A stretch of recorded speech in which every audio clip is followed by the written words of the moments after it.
जिन तहफ़्फ़ुज़ात का इज़हार किया है, ऐसे ही तहफ़्फ़ुज़ात का इज़हार पाकिस्तान तहरीक इंसाफ ने किया है।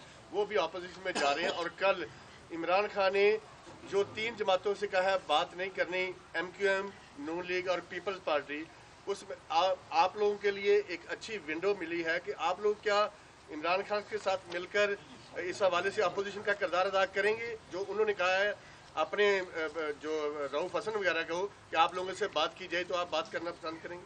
देखिए, PTI के साथ हमारे इख्तलाफात रहे हैं, कोई किसी से पोशीदा नहीं है, लेकिन ऐवान तो सबका होता है।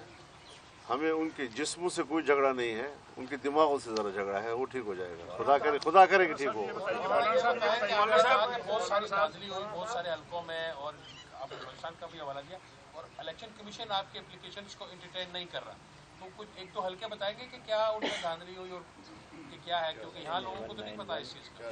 सब कुछ पता है। मैं पहले भी कहता रहा हूँ, 2018 के इलेक्शन में जब हमसे आपके पास क्या दलील है, तो मैं कहता था कि दिन में जब सूरज चमक रहा है तो आप मुझसे पूछते हैं दिन कैसे साबित करो। यही सूरत हाल आज है। हज़रत मुस्लिम लीग का वो उम्मीदवार जो महमूद खान अचकज़ई के मुकाबले में दस्तबरदार हो चुका था और वो दस्तबरदारी की हालत में घर में सोया हुआ था, उसको कहा आप जीत गए।